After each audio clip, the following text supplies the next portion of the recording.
Assalamu alaikum, Azul Filaoun, Sahar Torkom. J'aimerais vous présenter un nouveau concept, un podcast qui donne un nom Mohamed, basé sur la positivité, la détermination. Mohamed, il parle mieux arabe que moi, qui est arabiya خير مني. Il va vous expliquer un peu plus le concept. Mohamed, مرحبا بك. وشنو هو les concepts اللي درناه؟ عليكم خوتي، صحة رمضانكم، صحة فطوركم. مرحبا بكم في هذا العدد الجديد من احكي لي حكايتك. هو عدد نعرض فيه شخصيات pour nous raconter une histoire qui a marqué leur vie, que ce soit une histoire drôle ou émouvante.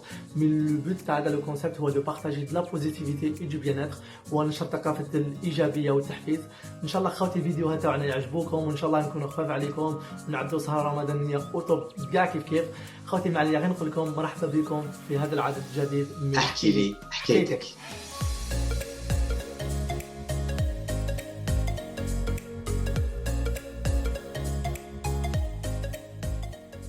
Et là, j'aimerais présenter Ben. Ben, est-ce que tu aimerais te présenter en 2 minutes? Qu'est-ce que tu pourrais dire sur toi? Alors, salam alaikum, parce que ouais, t'as vu, trois petits mots, les voyages au Maroc, tout ça, ça aide un peu. Agile, Donc, le couscous, le tagine, couscous, méchoui, le zizitoun, algérien. pas mal. Non, J'en ai pris une petite gorgée du juste avant petit pour être un peu chaud, là, tu vois, pour me chauffer un peu la voix. Donc, du coup, je m'appelle Ben, mon vrai prénom c'est Benjamin. Ça fait 8 ans que je voyage. Et en fait, mes voyages m'ont tellement inspiré. Il m'est arrivé tellement de choses dans le monde, tellement de situations D'accord. incroyables, formidables. Et que du coup, voilà, j'ai décidé de partager ça maintenant depuis 4 ans sur les réseaux sociaux, notamment sur ma chaîne YouTube, où je me filme en conditions réelles dans mes aventures aux quatre coins du monde. Donc, on me voit dormir chez des Bélysiens, on me voit aller manger le couscous chez des Marocains, on me voit aller voir des super paysages en Amérique latine, un petit peu aux quatre coins du monde. Et voilà, mon but, c'est de pouvoir inspirer après, grâce à ces vidéos, les personnes qui me regardent et de leur donner aussi envie de voyager, puis de pouvoir aussi les faire voyager avec moi. Donc là, comme on est en temps de confinement, c'est vrai que pouvoir s'évader aussi comme ça, revoir les vidéos, tout ça, ça permet un petit peu de s'évader et Et de penser à autre chose que la situation actuelle. c'est pas dur avec le confinement de ne pas bouger, de rester chez soi. Toi qui es quelqu'un qui bouge tout le temps. Alors ouais, c'est une bonne question. Pour un voyageur, ça pourrait paraître dur, mais en fait, comme moi, j'ai plein de projets à côté. Je suis en train de créer un blog, je suis en train de créer une formation. Donc en fait, vraiment, j'ai tellement de Une projets à formation côté de que quoi? franchement, j'ai pas le temps de m'ennuyer. Une Une, formation de quoi? une formation sur le voyage pour aider justement les voyageurs débutants. Voilà, il y a beaucoup de personnes qui ont des doutes, des craintes, qui savent pas vraiment par où commencer. Et le but, c'est avec cette formation, c'est de pouvoir les aider.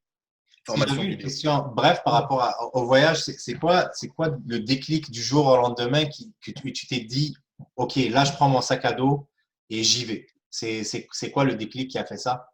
En fait, je crois qu'il n'y a pas eu vraiment un déclic. Ça s'est fait petit à petit. En fait, en gros, moi, mon but, je voulais partir dans un pays anglo-saxon à la base pour apprendre l'anglais. Puis après mes études, j'en avais marre. Je voulais voir autre chose que Paris. J'avais envie de vivre à l'étranger. Au début, je me tâtais un petit peu parce que je voulais aller aux États-Unis, mais c'était compliqué parce qu'il n'y avait pas de visa. Après, je me suis retourné vers l'Australie parce qu'il y avait le fameux PVT Australie. Et en fait, j'ai kiffé vivre là-bas, j'ai kiffé. Et puis après, en fait, mon objectif, c'était avec l'argent que j'avais gagné grâce au PVT Australie, j'avais un peu voyagé en Australie. Et en fait, toutes ces expériences qui m'ont arrivé, après, en fait, il m'est arrivé beaucoup d'expériences en Australie où j'ai voyagé en Australie. Et après, j'ai continué à voyager en fait en Océanie, en Asie. Et ça a été vraiment step by step. Et il m'est arrivé tellement de trucs que j'ai trop kiffé que du coup, j'ai décidé de continuer en fait et d'aller explorer un petit peu. Voilà. Donc ça s'est vraiment fait petit à petit. Il n'y a pas eu genre le déclic de me dire je veux absolument faire ça. Ça a été d'abord j'ai envie d'aller en Australie apprendre l'anglais, de rencontrer des nouvelles personnes, voilà. Et après, j'ai commencé à voyager en Australie, puis l'étranger, puis en fait, c'est venu vraiment petit à petit, quoi. Et il y a un pays en particulier qui t'a touché? T'as pas Un pays en particulier qui m'a touché? qui t'a marqué ou... Non, franchement, c'est compliqué dans le sens où, pour moi, c'est un peu comme la question, souvent on me dit quel est le pays que tu as vu qui est le plus beau. C'est difficile parce qu'en fait, tous les pays sont différents. Ils ont tous quelque chose à apporter en termes de culture, en termes de paysage, etc. Et à chaque fois qu'on va dans un nouveau pays, c'est toujours l'opportunité de rencontrer de nouvelles personnes, de vivre de nouveaux moments. Et en fait, chaque pays est différent. Quand bien même ce sont des pays limitrophes, ce soit par exemple le Maroc ou l'Algérie ou la Tunisie. Ce sont des cultures qui sont différentes. Ce sont, voilà. Encore, c'est toujours autre chose. Et du coup, au final, j'ai pas vraiment de préférence ou d'endroit préféré ou de pays qui m'a le plus marqué. Mais par contre, j'ai des leçons de vie qui m'ont marqué à chaque fois en voyage. Je voulais te parler particulièrement je pense, de l'une de tes premières vidéos sur YouTube, de faire Paris-Berlin à 0 €. Est-ce que tu peux, genre, en 30 secondes ou en 1 minute, nous dire d'où est-ce que c'est parti, puis et après ça, on va enchaîner directement avec ton histoire et ton anecdote. Alors, le Paris-Berlin avec 0 €, en fait, j'ai été inspiré par deux voyageurs qui ont fait le tour du monde sans argent en 80 jours. Donc, qui s'appellent les voyageurs, les optimistic travelers, donc les voyageurs optimistes. Mohamed Yilmaz et Milan Bilman. On peut les trouver facilement sur le réseau. Et en fait, j'étais tombé sur une de leurs vidéos où ils étaient en phase de test pour le tour du monde et ils faisaient un Strasbourg-Berlin sans argent. J'ai dit, waouh, c'est génial. J'ai trop envie d'aller en Allemagne. Quand j'y vais, je fais le test d'y aller en autostop. Et en fait, j'ai poussé le truc plus loin. J'ai dit, bah attends, tant qu'à faire, je suis assez débrouillard, je suis sûr que je peux y arriver. Et je me suis challengé, je me suis dit, bah, je vais y aller avec 0 €. Et mon but, en faisant ça, c'était mes premières vidéos. C'était déjà, il y avait des challenges perso par rapport à moi parce que j'avais des problèmes de dos depuis quelques années. Donc, je voulais me challenger aussi, de me dire, vas-y, prendre un sac, y aller tout seul, est-ce que je vais réussir avec mes problèmes de dos, etc. Donc, il y avait déjà un challenge perso. Et après, il y avait un challenge aussi par rapport à ce que je commençais à tourner. C'était des phases de test par rapport à mes vidéos. Et après, derrière, il y avait un message aussi positif. C'était de montrer que c'est pas parce qu'on n'a pas beaucoup d'argent qu'on ne peut pas voyager, en fait. Donc, c'était aussi ça, aussi le message, c'était de dire, bah, regardez, on n'a pas beaucoup d'argent, bah, il y a quand même des solutions et c'est pas si dangereux que ça. Regardez, les gens, on a toujours tendance à dire que c'est comme si c'est dangereux, c'est comme ça. Bah, au final, non, j'ai réussi, mais rien arrivé. Je suis tombé que sur des gens sympas. D'ailleurs, en fait, je vais enchaîner sur ça. Et une des raisons pour laquelle je t'ai invité, c'est que je pense que tu as utilisé le mot positif et optimiste au moins 3, 4 fois dans les 5, 7 dernières minutes qu'on vient de se parler. Et c'est vraiment extraordinaire. Et c'est ça que j'aime dans l'énergie qu'on veut justement partager avec ça. Et j'enchaîne, je vais juste faire une transition pour que là, c'est le moment, je pense, de nous raconter ton histoire. Donc, Ben, ahki li hkaytek. Allez. Alors, c'est parti pour l'histoire. Alors, j'avais pas, c'est vrai qu'on parle beaucoup de voyage et voilà, j'avais pas forcément envie de raconter une voyage sur un trek ou sur le Paris-Berlin, mais j'ai une anecdote qui est assez drôle qui m'est arrivée en Australie parce que, bah, forcément, en voyage, pour rencontrer des gens, on aime bien un peu sortir, etc. Et quand j'étais en Australie, j'étais sorti avec des copains dans un bar et donc, forcément, bah, on s'amuse, on buvait des coups, etc. Et puis, à un moment, je me retrouve à discuter avec une fille.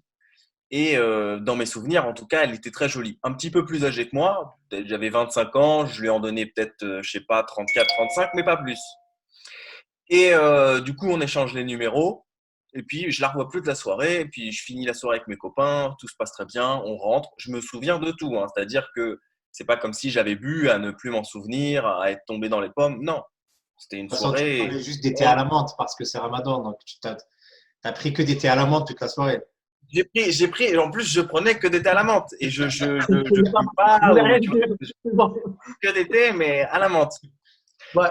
Et donc, du coup, je rentre et le lendemain, voilà, j'étais tranquille dans mon auberge et tout ça. Et je reçois un message, salut, t'es bien rentré. Donc, je me dis, ah cool, c'est la fille d'hier soir, on papote et tout ça. Et du coup, je dis, bah écoute, c'est dimanche, moi je travaille pas, si tu veux, on peut se boire un petit café. Ok, donc elle vient jusque devant mon auberge, là où j'étais hébergé. Je sors de l'auberge, je marche, et là, tout d'un coup, je passe devant une dame sans m'arrêter, en fait, sans penser que c'était cette personne. Donc je me dis, mais elle est où? Je lui envoie un petit message, et en fait, je me suis rendu compte que c'était la personne que je venais de dépasser à l'instant. C'était elle avec qui j'avais rendez-vous. Donc en fait, je me retrouve face à cette dame, tu vois, et qui était bien plus âgée et je ne l'avais jamais vue en fait, je comprenais pas. Donc je lui dis bonjour, je comprenais, en fait, j'arrivais pas à comprendre. Dans ma tête, je me disais mais c'est bizarre parce que je me souviens de toute ma soirée. Je pensais qu'en fait c'était des copains qui me faisaient qui me jouaient un tour, qui avaient donné mon numéro. Et en fait, elle me dit non, tu te souviens pas, on s'est parlé hier. Et franchement, au jour d'aujourd'hui, j'ai jamais réussi à élucider ce truc. C'est-à-dire que je ne sais pas si c'était un fake, je ne sais pas si on a donné mon numéro, je ne sais pas si c'est moi qui l'ai donné et je m'en souviens pas. Mais bon, forcément, vous me connaissez. Enfin, en tout cas, toi, Yacine, tu me connais bien. Je suis quelqu'un de sociable.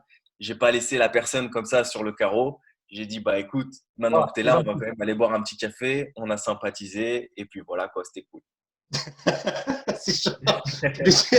Mais finalement, mais cette personne-là, est-ce que tu es devenu ami? C'est quoi finalement? Elle avait Ouais, mais 15, le c'est pire, quoi le c'est qu'on est contexte? devenus amis, mais bon, on a perdu contact. C'était en 2013. Et puis à l'époque, tu sais, on n'était pas ultra Instagram et compagnie, tu vois.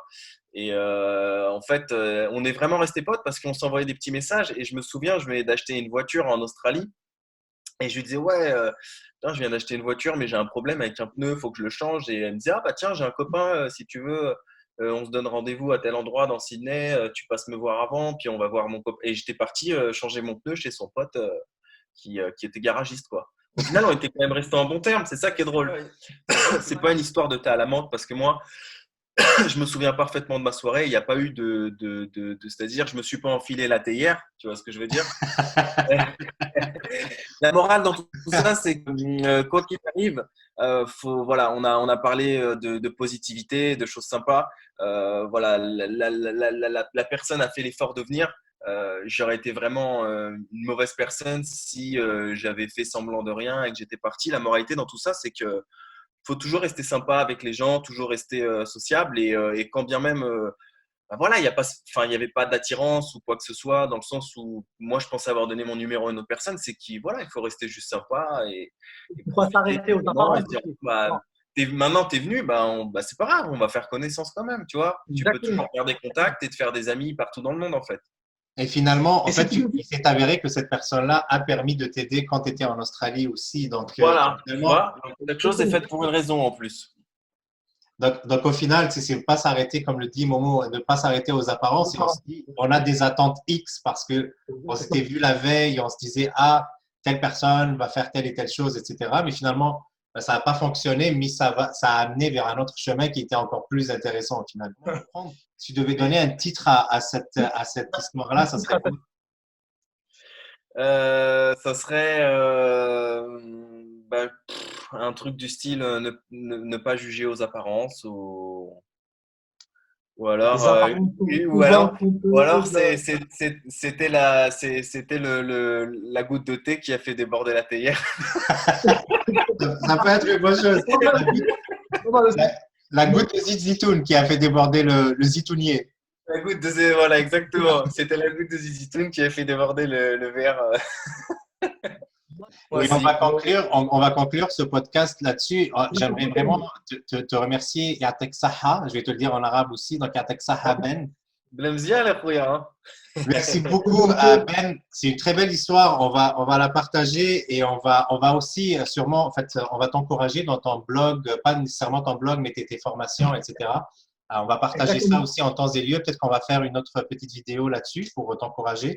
Et on va mettre aussi ta page YouTube et ton Instagram. Je pense que ça, Exactement. moi, je sais que ça vaut vraiment la peine de suivre tes aventures parce que tu es t'es un malade mental, mais dans le bon sens du terme. Toujours le sourire, Merci. puis toujours la bonne humeur. Donc, merci beaucoup. Momo, je te laisse conclure là-dessus. Ouais, moi, je te remercie, Ben. Merci beaucoup. Ça m'a fait plaisir de t'écouter. Ça m'a fait plaisir de faire ta connaissance. Je dis à Taha, barakallahu fik. Euh, on t'invitera encore, Inch'Allah, une prochaine fois, papa, pour nous parler un peu de ton projet. C'est vraiment intéressant. Et peut-être ça intéresse mes abonnés, les abonnés d'Yacine. Ça serait vraiment avec plaisir. Barakallahu fik. Là, comme on dit. Merci, Rouya. Merci, Rouya. Et, on t'invite en Algérie. C'est un très, très beau pays. Si tu n'as pas encore eu la C'est chance. prévu. C'est prévu. Ouais.